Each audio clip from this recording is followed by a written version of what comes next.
कहाँ से आएंगे? ना पेशावर में है, ना पंजाब में है, ना जनूबी पंजाब में है, ना बलोचिस्तान में है, ना कराची में है। तो सब लोग छोड़ गए। तो कौन सी पार्टी और किस तरह वो मुल्क के साथ बताए कि कौन सी ज्यादती हो रही है? उस पार्टी ने खुद अपने साथ ज्यादती की, जो 9 मई का वाकया हुआ और उससे पहले वाले वाकया ना डिलीवर किया, 9 मई का वाकया कर दिया। तो पार्टी ने ज्यादती तो अपने साथ खुद की, और पार्टी की फाउंडेशन अब खत्म है। फाउंडेशन तो है ही नहीं, सिर्फ इमरान खान है ना।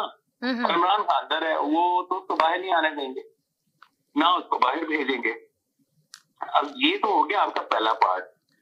जब अब नवाज शरीफ का कहता है कि नवाज शरीफ को वजीर आजम बना दिया जाएगा और जनरल इसको अनवरुल्लाह काकड़ को फारिग कर दें, क्यों फारिग कर दें? भी एक लेजिटिमेट तरीके से गवर्नमेंट बैठी है, उसने इलेक्शन का ऐलान करना है, इलेक्शन जब होंगे उस पे आके इलेक्शन, वो फ्री एंड फेयर इलेक्शन का एक और सवाल है। लेकिन जब इलेक्शन होंगे, जो भी पार्टी बरसर इक़्तिदार आएगी, जो ज्यादा सीटें लेके जाएगी, वो कानून के मुताबिक बरसर इक़्तिदार आकर वो अच्छा, अब चलें, वो आप कह रहे हैं कि इलेक्शन होंगे तरीके से, तो अच्छा ये बताएं कि पीपल्स पार्टी का ज्यादा झुकाव पीटीआई की तरफ क्यों है? जब पीटीआई खत्म होगी आपके बकौल, वैसे तो मेरे बकौल तो नहीं, आपने कहा कि पीटीआई तो अब समझ ले कुछ भी नहीं है, जीरो है, इमरान खान जेल में बैठे हुए, पीटीआई कुछ भी अहमियत नहीं है, उसकी कोई वैल्यूज नहीं है।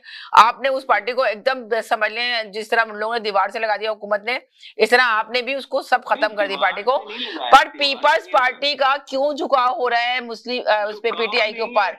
मुस्तकिल क्यों है ना मिलना चाह रही है उनसे, पीटीआई वालों को से? कोई नहीं मिलना चाह रही। कहाँ ये स्टेटमेंट है कि पीपी और अच्छा एक और चीज मैं बता दूं, इसी बात का मैं जवाब दे रहा था कि पीटीआई के साथ कोई बंदा भी इल्हाक नहीं करेगा।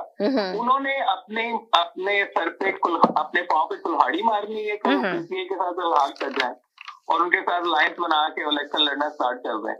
वो तो पीटीआई को एक तो एस्टेब्लिशमेंट की तरफ से मदद नहीं होगी, दूसरा उनको इदारों की तरफ से मदद नहीं होगी। कैसे वो पीटीआई के साथ पाकिस्तान पीपल्स पार्टी जो है वो अपने पाँव पे तो कुल्हाड़ी नहीं मारेगी कि वो पीटीआई के साथ अलहाक कर लेगी। उनकी स्टेटमेंट जो आ रही हैं, स्टेटमेंट जो आती है, ठीक है, वो नवाज शरीफ को एक फेवर दी जा रही है। यही फेवर आप इमरान खान को भी दी थी आपने जी। जो इमरान खान के साथ हो रहा था वही अब नवाज शरीफ के साथ हो रहा है कि नवाज शरीफ को फेवर दी जा रही है, उसको गवर्नमेंट में लाना है। लेकिन नवाज शरीफ तो वजीर आजम नहीं बनेंगे, वो तो अटल है, ये मैं आपको बता दूं, वो अटल है। नवाज शरीफ वजीर आजम नहीं बनेंगे, शहबाज शरीफ बनेंगे। लेकिन मुस्लिम लीग नून जो है वो ज्यादा सीटें सबसे लेके जाएगी, उसके बाद पीपल्स पार्टी और उसके बाद तरीके इस्तेकलाल, और इनके अलायंसेस आपस में बनेंगे कि कैसे गवर्नमेंट को चलाना है।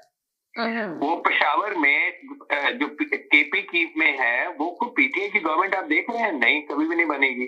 तो वहां पे तरीके इस्तेकलाल की गवर्नमेंट बनेगी और वो देखेंगे कि वो कैसा काम करती है। इसी तरह पंजाब में पक्की मुस्लिम लीग नून की हुकूमत बनेगी, सिंध में पीपल्स पार्टी की हुकूमत बनेगी, फिर मरकज में इनके आपस में अलायंस होके तो हो सकता है कि पीपीपी और मुस्लिम लीग नून कर ले, या मुस्लिम लीग नून और तरीके इस्तेकलाल वाले कर लें, क्योंकि उनके आपस में मुलाकातें हो रही हैं।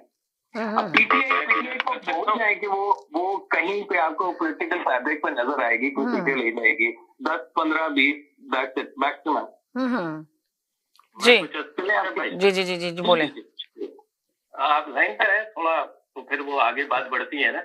जैदी भाई है, मैं लाइन पर। जैदी भाई है लाइन पर जी। जैदी भाई ने बात करी टैक्स की। मसला ये है कि टैक्स लोग क्यों देते हैं, हम यहाँ पे टैक्स क्यों देते हैं? हम टैक्स इसलिए देते हैं कि हमें पता है कि हमारा टैक्स का पैसा जो है वो सही जगह लगेगा और उसका हमें बेनिफिट मिलेगा किसी भी सूरत में, चाहे वो मेडिकल बेनिफिट हो या दूसरे बेनिफिट्स हो। तो वो एक ट्रस्ट है गवर्नमेंट के ऊपर लोगों का, तो वो टैक्स देते हैं, ठीक है। उसमें उन्होंने स्केल भी बना दिया है, तो वो आपको टैक्स देना ही देना है। अच्छा, पाकिस्तान में मामला ये है कि जो टैक्स का कानून बनाते हैं वो बनाते हैं फ्यूडल्स